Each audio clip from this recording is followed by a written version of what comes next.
Like करें, share करें and subscribe करें। ऐसी वीडियो देखने के लिए बने रहिए यूट्यूब पर। निकल गया। अंधेरा होने लगा था। संतोष गांव के बाहर पुरानी पीपल के पेड़ के नीचे बैठ गया। उसके दिमाग में सिर्फ गौरी की भूख घूम रही थी। तभी पीछे से एक बूढ़ी आवाज आई। बेटा, इतनी छोटी उम्र में इतनी बड़ी चिंता। संतोष ने मुड़कर देखा। सफेद दाढ़ी, कांपते हाथ और चेहरे पर अपनापन लिए रामदास बाबा उसके सामने खड़े थे। रामदास बाबा धीरे से उसके पास बैठ गए। क्या हुआ संतोष? संतोष अब खुद को रोक नहीं पाया। उसकी आंखों से आंसू बहने लगे। बाबा, मैं हार गया। रोने से मुश्किलें छोटी नहीं होती बेटा, उनका सामना करना पड़ता है। लेकिन बाबा, मैं क्या करूं? जहां काम करता था वहां से निकाल दिया। घर में खाने को कुछ नहीं। गौरी सुबह से भूखी बैठी है। तेरी माँ याद है मुझे। माँ? हाँ बेटा, पूरे मोहनपुर में तेरी माँ जैसी कढ़ी कोई नहीं बनाता था। जब वो चूल्हे पर तड़का लगाती थी ना, तो खुशबू पूरे मोहल्ले में फैल जाती थी। माँ ने मुझे भी बनाना सिखाया था बाबा। अपना काम शुरू कर बेटा, बाजार में कढ़ी चावल बेच। लेकिन बाबा, मेरे पास पैसे नहीं हैं, न सामान खरीदने के न ठेला लगाने के। शुरुआत हमेशा छोटी होती है। इतना कहकर रामदास बाबा धीरे धीरे उठे और संतोष को अपने घर ले गए। फिर रसोई से थोड़ा चावल, बेसन, दही और मसाले लेकर आए। उन्होंने वो सामान संतोष के हाथ में रख दिया। संतोष घबरा गया। नहीं बाबा, मैं ये कैसे ले सकता हूं? जब तू सफल हो जाएगा ना, तब लौटा देना। आज तक किसी ने हमारी इतनी मदद नहीं की। क्योंकि दुनिया गरीब का दर्द नहीं समझती बेटा। लेकिन तू याद रखना, जब बड़ा आदमी बन जाए ना, तब कभी किसी भूखे को खाली हाथ मत लौटाना। वादा करता हूं बाबा। संतोष जल्दी जल्दी घर की तरफ भागा। घर पहुंचते ही गौरी उदास बैठी मिली। भैया, ये सब कहाँ से लाए? भगवान ने भेजा है। थोड़ी देर बाद संतोष चूल्हे के सामने बैठ गया। उसने धीरे धीरे कढ़ी बनानी शुरू की। वाह भैया, बिल्कुल माँ जैसी खुशबू आ रही है। भैया, अगर माँ आज होती ना, तो हमें ऐसे दुख नहीं देखने पड़ते। ऐसा मत बोल, मैं हूं ना तेरे साथ। कुछ देर बाद दोनों भाई बहन जमीन पर बैठकर कढ़ी चावल खाने लगे। भैया, ये तो बहुत स्वादिष्ट बना है। अच्छा, फिर कल से यही बेचेंगे। सच में? हाँ, रामदास बाबा ने कहा है कि मेहनत और स्वाद कभी बेकार नहीं जाते। अगर किसी ने नहीं खरीदा तो? कोशिश करने वालों की हार नहीं होती है। सुबह का समय था। बाजार के कोने में संतोष और गौरी अपना छोटा सा ठेला लगाकर खड़े थे।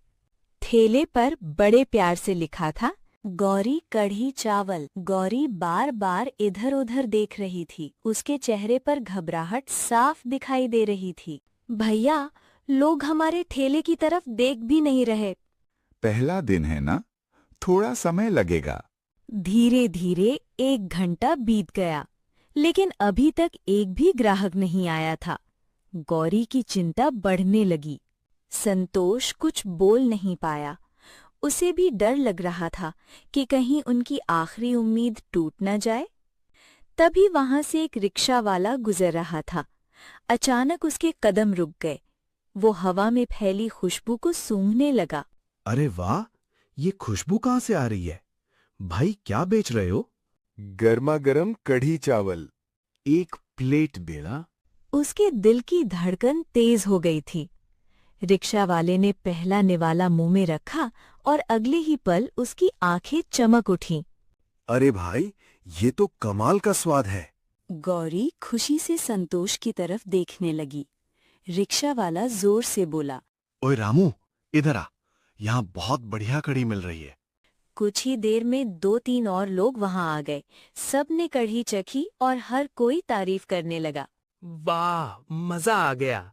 इतनी स्वादिष्ट कड़ी तो घर में भी नहीं मिलती। भाई, एक प्लेट और देना। धीरे धीरे संतोष के ठेले के सामने भीड़ लगने लगी। गौरी खुशी से पैसे संभाल रही थी। वो बार बार भगवान का धन्यवाद कर रही थी। तभी सामने राशन वाले कैलाश की नजर संतोष के ठेले पर पड़ी। वो हैरानी से देखने लगा। अरे, ये वही संतोष है। हाँ मालिक, लगता है इसका काम अच्छा चल रहा है। 2 दिन की बात है, फिर खुद समझ जाएगा कि व्यापार करना इतना आसान नहीं होता। लेकिन जैसे जैसे दिन बढ़ता गया, संतोष के ठेले पर भीड़ और बढ़ती गई। ऑफिस में काम करने वाले लोग भी वहां आने लगे।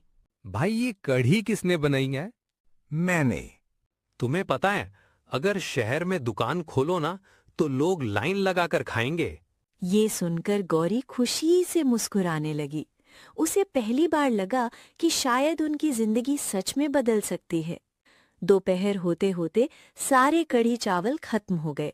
संतोष खाली भगोने को देखकर खुद यकीन नहीं कर पा रहा था। भैया, सब बिक गया। संतोष की आंखें नम हो गईं। वो आसमान की तरफ देखकर धीरे से बोला, माँ, आज पहली बार लगा कि शायद हम भी खुश रह सकते हैं। उस दिन दोनों भाई बहन बाजार से लौटते वक्त बहुत खुश थे। भैया, इतने सारे पैसे! इन्हें संभाल कर रख, अब यही हमारी मेहनत की कमाई है। घर लौटते वक्त संतोष सीधे रामदास बाबा के घर पहुंचा। रामदास बाबा चारपाई पर बैठे थे। संतोष ने उनके पैर छुए और उनके हाथ में मिठाई रख दी। रामदास बाबा हैरान हो गए। अरे, ये किस खुशी में? बाबा, आज हमारी सारी कड़ी बिक गई। सच? बाबा, अगर आप उस दिन मदद नहीं करते ना, तो शायद आज हम भूखे सो रहे होते। मैंने सिर्फ रास्ता दिखाया बेटा, मंजिल तक तू अपनी मेहनत से पहुंचा है। उस दिन के बाद से दोनों भाई बहन अच्छे से रहने लगे और रामदास बाबा की सेवा करने लगे।